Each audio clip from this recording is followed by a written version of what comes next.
Hello everyone. आज हम पढ़ने वाले हैं सेंस ऑर्गन के बारे में। जैसा कि हम जानते हैं कि किसी चीज़ को अगर देखना हो, उसको महसूस करना हो, तो उसके लिए सेंस ऑर्गन की ज़रूरत पड़ती है। तो यहाँ पर हमारा जो सेंस ऑर्गन है वो है आपका आई, यानी आँखों के बारे में पढ़ना है कि ये जो आँख है हमारी किस तरीके की बनी हुई होती है, मतलब किस चीज़ की बनी हुई होती है, कैसे इससे चीज़ों को देखा जाता है, इसकी पूरी फिजियोलॉजी क्या है, उसके बारे में आज हम डिस्कस करेंगे। तो उनमें से सबसे पहले इस आई में हम देखेंगे स्ट्रक्चर के बारे में, यानी हमारी जो आई है उसका स्ट्रक्चर कैसा दिखता है और क्या क्या चीज़ें इसके अंदर पाई जाती हैं। तो हम ये जानते हैं कि हमारी जो आइज़ होती है वो पेयर्स में होती है और ये गोल, इसका शेप जो होता है वो गोल होता है। आई की एक चीज़ ये होती है कि जन्म के बाद से आई का जो शेप होता है वो वही रहता है, उसकी साइज़ सेम रहती है, या यहाँ तक कि जब तक आप बूढ़े नहीं हो जाते तब तक उसकी आँख की जो साइज़ होती है वो सेम रहती है, उसमें ना वो आई की साइज़ घटती है ना बढ़ती है। अब वो इसके स्ट्रक्चर की अगर हम बात करें तो आई के ऊपर जो होती है 3 लेयर होती हैं। सबसे पहली लेयर जो होती है जिसे बोला जाता है स्क्लेरा, ठीक, ये कनेक्टिव टिश्यू की बनी हुई होती है जो कि होता है डेंस फाइबर का, ठीक है, कनेक्टिव टिश्यू का बना हुआ होता है और इसमें डेंस फाइबर होते हैं। उसके ठीक नीचे दूसरी जो लेयर होती है उसे कोरोइड बोला जाता है। कोरोइड लेयर जो होती है ये स्मूथ मसल्स की बनी हुई होती है, कुछ कनेक्टिव टिश्यू मिलकर बनाए हुए होते हैं। इकलौती ये लेयर होती है जो कि क्या होती है, वैस्कुलर होती है, यानी इसके अंदर हमारी ब्लड वेसल्स वगैरह प्रेजेंट होती हैं, जबकि स्क्लेरा में कोई भी आपकी ब्लड वेसल्स नहीं होती है। इसमें सिर्फ कनेक्टिव टिश्यूज़ होते हैं जो कि डेंस होते हैं। इसीलिए जब भी आप अगर आई देखेंगे तो आई आपको बाहर से पूरा आपको वाइट कलर का दिखेगा, क्योंकि वो कनेक्टिव टिश्यू का बना होता है। इसका काम क्या होता है कि आई को प्रोटेक्शन देना, यानी अगर बाहर से किसी भी तरीके की चोट लगे या जो चोट लगी है वो आपकी आंखों तक ना जा पाए, उसको रोकने की, यानी एक एब्जॉर्बर की तरीके से वर्क करती है। वैस्कुलर जो होती है जिसे हम कोरोइड कहते हैं, कोरोइड वैसे अगर देखा जाए तो 4 से 5 लेयर होती है, 4 to 5 लेयर होती है, लेकिन जो हम यहाँ पर एक की बात करेंगे कि जो कोरोइड होती है वो वैस्कुलर होती है। इसके अंदर ब्लड वेसल्स हमारी प्रेजेंट होती हैं। जब भी ब्लड वेसल्स यहाँ कोरोइड में आती है तो यहाँ से न्यूट्रिशन हमारे आपके स्क्लेरा, यानी जो सबसे ऊपर की लेयर होती है यहाँ की, उसको सप्लाई करता है, और ठीक यहाँ से इसके नीचे जो आपकी जो तीसरी लेयर है जिसे हम रेटिना कहते हैं उसको ब्लड की सप्लाई करते हैं। इसके अलावा जो तीसरी लेयर मैंने आपको बताया कि रेटिना होती है, ये भी करीब 4 से 5 लेयर होती है इसमें भी, ठीक। इसमें लेकिन मेनली जो होती है, जो लेयर है वो है आपकी rod and cone. Rod and कोन ये सेल पाई जाती है जो कि होती है नर्व सेल की बनी हुई, ठीक। यानी पहली जो लेयर है वो कनेक्टिव टिश्यू की बनी हुई होती है, दूसरी लेयर जो वैस्कुलर है वो कनेक्टिव टिश्यू और मस्कुलर की बनी हुई होती है, जबकि तीसरी जो लेयर होती है वो नर्व सेल की बनी हुई होती है, ठीक है। यानी तीनों लेयर अलग अलग टिश्यूज़ की बनी हुई होती है। अब सबसे पहले हम बात कर लेते हैं कि सबसे बाहर जो आपकी स्क्लेरा है, स्क्लेरा लेयर जो सबसे बाहर की होती है वो आगे जा कर के कॉर्निया का रूप ले लेती है, यानी आगे फ्रंट पे आने के बाद आँख की ये जो बाहर वाली लेयर होती है यही स्क्लेरा होती है जो आगे चल करके कॉर्निया का रूप ले लेती है। पीछे की साइड पे स्क्लेरा मोटी होती है, जबकि फ्रंट के साइड पे यानी लेंस के ठीक सामने जो स्क्लेरा प्रेजेंट होती है वो बहुत पतली होती है, इसलिए इसको बोला जाता है कॉर्निया, ओके। और ये ट्रांसपेरेंट होती है जिससे लेंस आसानी से देखा जा सकता है। उसके बाद सेकंड जो आप मैंने आपको बताया कोरोइड, कोरोइड पीछे की तरफ मोटी हुई होती है, वैस्कुलर होती है, लेकिन आगे जा कर के ये थोड़ा सा पतली हो जाती है और ये फॉर्म करती है कुछ स्ट्रक्चर को जिसे हम सिलियरी मसल्स कहते हैं। यहाँ पे आपको दिख रहा होगा ये वाला स्ट्रक्चर जिसे हम सिलियरी मसल्स कहते हैं, ठीक है। इसमें जो होती हैं आपकी स्मूथ मसल्स और सिक्रेटरी एपिथेलियल सेल प्रेजेंट होती है, ठीक है। यहाँ पे आपको मैं बता दूँ, यहाँ पर स्मूथ मसल्स और सिक्रेटरी एपिथेलियल टिश्यू प्रेजेंट होता है, ठीक है। उसके बाद फिर आगे इसका थोड़ा एक और स्ट्रक्चर आगे की तरफ बढ़ा हुआ होता है जिसे हम आइरिस कहते हैं। ये आइरिस सिर्फ और सिर्फ आपकी स्मूथ मसल्स का बना हुआ होता है। ये स्मूथ मसल्स 2 टाइप के होते हैं, एक होता है सर्कुलर, दूसरा होता है आपका रेडियल। ये मैं आगे आपको बताऊंगा कि इन दोनों का काम क्या है।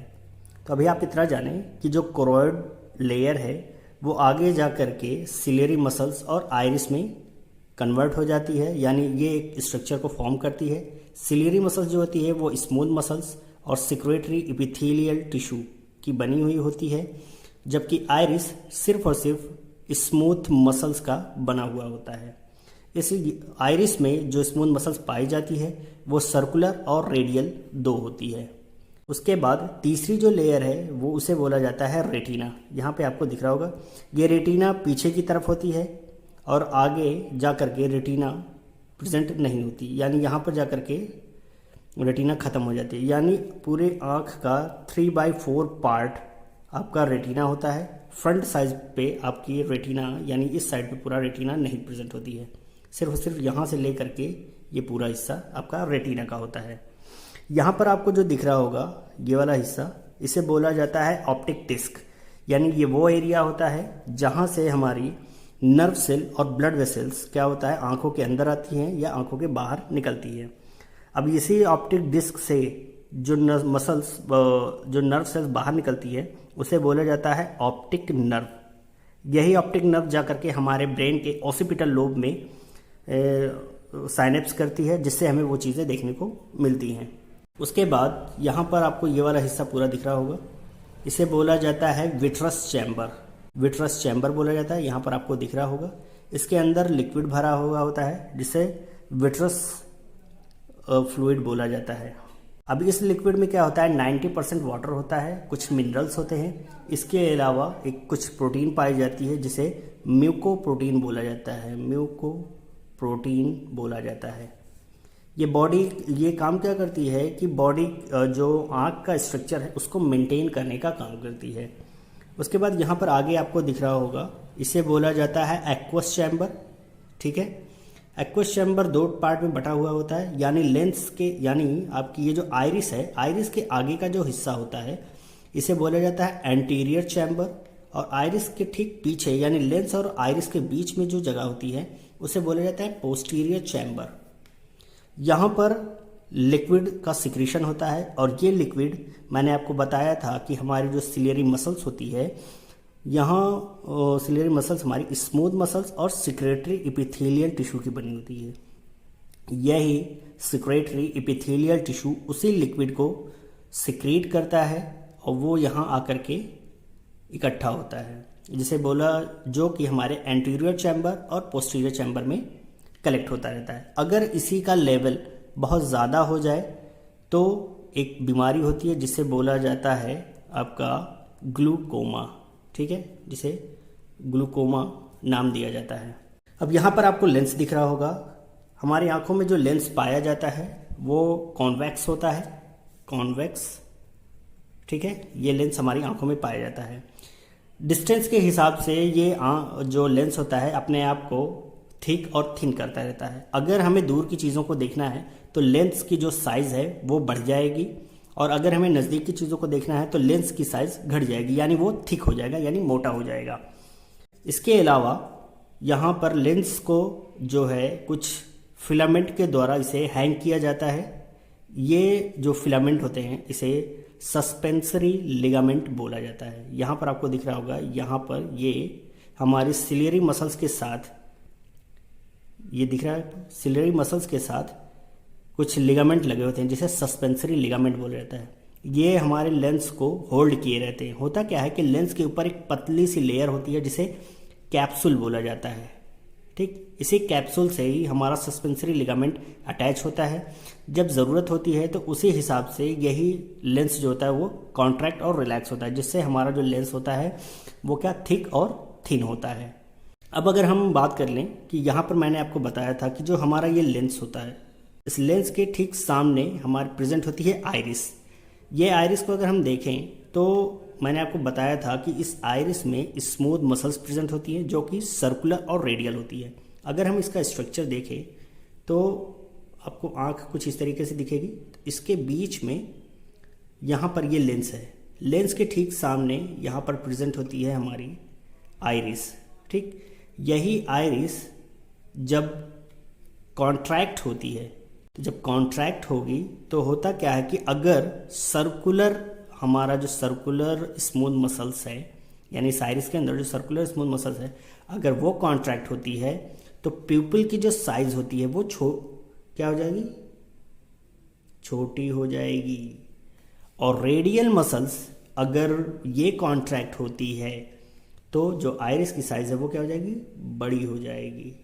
जिससे क्या होता है कि जो लाइट हमारी आंखों में इंटर कर रही है वो इसी आइरिस की वजह से, अगर हमारी आंखों में लाइट की ज़रूरत ज़्यादा है तो रेडियल मसल क्या होती है, वो कॉन्ट्रैक्ट हो जाएगी। जिससे क्या होता है कि हमारा जो प्यूपिल है वो बड़ा हो जाएगा और लाइट का अमाउंट हमारी आंखों में ज़्यादा हो जाएगा। लेकिन अगर हमें कम लाइट की ज़रूरत है तो ऐसी स्थिति में सर्कुलर जो स्मूथ मसल्स होती है वो कॉन्ट्रैक्ट हो जाएगी, जिससे आइरिस की साइज़ छोटी हो जाएगी। और आइरिस की साइज़ छोटी होने की वजह से प्यूपिल छोटा हो जाता है, जिससे लाइट कम इंटर करती है हमारी आंखों में। उसके अलावा हमने ये चीज़ जान ली। अब हम बात कर लेते हैं रेटिना के बारे में। रेटिना हमारी सबसे अंदर की लेयर होती है जो कि नर्व सेल की बनी होती है। इसमें 4 से 5 लेयर होती है, लेकिन हम कुछ ही लेयर की बात करेंगे जो कि इम्पॉर्टेंट है।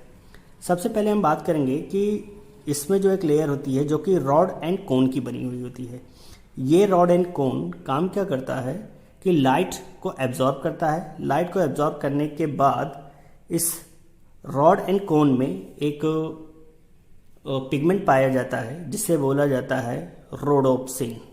ठीक है, ये रोडोप्सिन लाइट के प्रेजेंस में ब्रेक हो जाते हैं, यानी टूट जाते हैं। जिससे क्या होता है, ये रेटिनॉल प्लस ऑप्सिन नाम के उसमें टूट जाती है। ठीक, रेटिनॉल हम जानते हैं कि विटामिन ए होता है और ऑप्सिन जो होता है ये एक तरीके की प्रोटीन होती है। अब ये दोनों क्या करते हैं कि जब ब्रेक दोनों कंबाइन होते हैं तो रोडोप्सिन नाम का पिगमेंट बनाते हैं। इसीलिए कहते हैं कि अगर विटामिन ए की कमी हो जाती है तो हमारी आंखों में प्रेजेंट जो रेटिनॉल होता है वो कम हो जाएगा, जिससे रोडोप्सिन नाम का जो पिगमेंट है वो नहीं बन पाता, जिससे लाइट एब्जॉर्ब करने में दिक्कत आती है। और इसकी कमी से नाइट ब्लाइंडनेस, यानी जिसे हम रतौंधी कहते हैं, वो बीमारी हो जाती है। तो ये चीज़ याद रखना ज़रूरी है। तो यहाँ पर मुझे उम्मीद है कि आप लोगों को ये समझ में आया होगा। आज के लिए बस इतना ही। Thank you.